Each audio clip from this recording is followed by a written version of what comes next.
Buenas tardes, mi nombre es Mariana León. Este video es para los alumnos de la UCSAR de la clase Derecho Penal Internacional. Les dejo este video para recuperar algunas horas y hacer un repaso en vista de que tuve que viajar y vamos a continuar teniendo algún material online para que sea más fácil estudiar la materia y para que puedan preguntarme y aprovechar el curso mejor.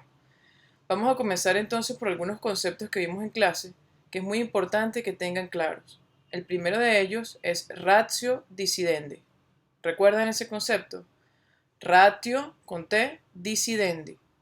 El ratio decidendi es el objeto de derecho que se discute en una sentencia o en un juicio determinado.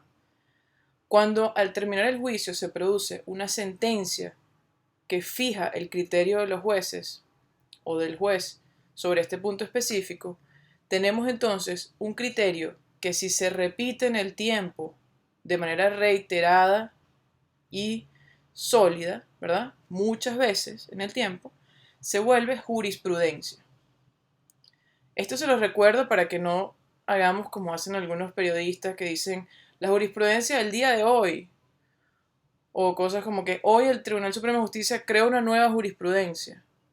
La jurisprudencia no es una sola decisión, ¿ok? Es importante tener esto en cuenta, porque si no, no van a poder comprender el contexto del derecho penal internacional.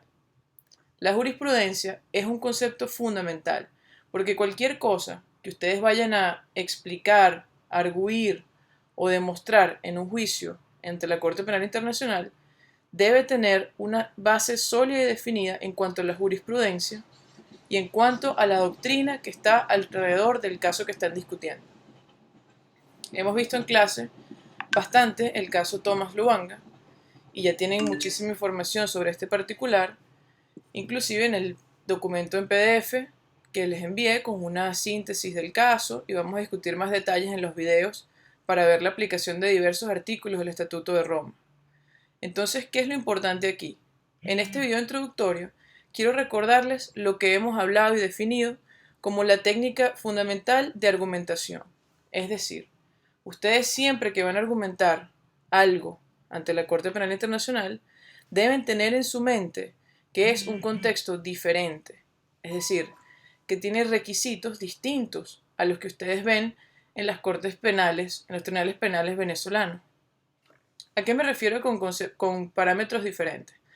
Me refiero a que deben demostrar el opinio juris, que se trata, ¿verdad?, de la opinión de académicos muy reconocidos, se trata de jueces, la jurisprudencia también es una forma de mostrar opinio juris o criterio jurídico, se trata de casos específicos en donde el ratio decidendi demuestra el entendimiento de la norma, ¿ok?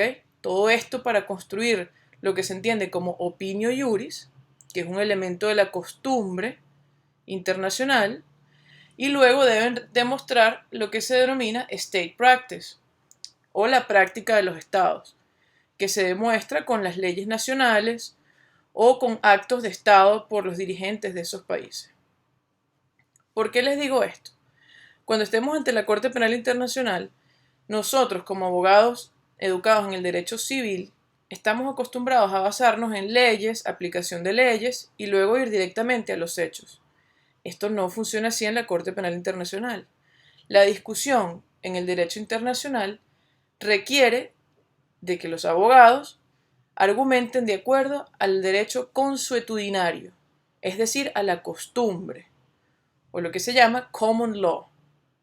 Entonces, la costumbre como concepto, o el derecho consuetudinario como concepto, nos exige que comprobemos y expliquemos estos dos elementos como condición fundamental, sine qua non, para poder comunicarnos con la Corte Penal Internacional. Entonces, los elementos fundamentales de la costumbre para ser arguida en corte son opinio juris y state practice. Tengamos esto claro, llegamos a algunos ejercicios en otros videos para que vean si están conformes con esta explicación, si tienen algunas dudas, para que yo pueda darles más ejemplos y puedan mejorar su técnica de argumentación en clase.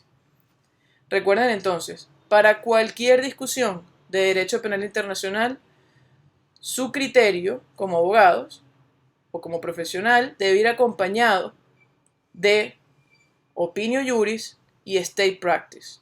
Es decir, al yo hacerles una pregunta, ustedes van a decir, bueno, sí, profesora, yo estoy de acuerdo con este criterio y me adhiero al criterio del profesor tal del caso X, en donde el ratio decidendi era este, y por tanto me adhiero a este criterio, también aunado a la práctica de los estados que se evidencia en las constituciones de estos países, ABC, y en las normas y actos de los estados a través de tratados internacionales que evidencian la posición de esos estados en cuanto a este crimen o en cuanto a este tipo de casos. ¿Okay? Este sería el resumen de la versión más básica para argumentación de casos ante la Corte Penal Internacional y esta introducción entonces al pensamiento jurídico necesario para entender el Estatuto de Roma y la función de los fiscales y de los magistrados. Hasta el próximo video y gracias por ver esto.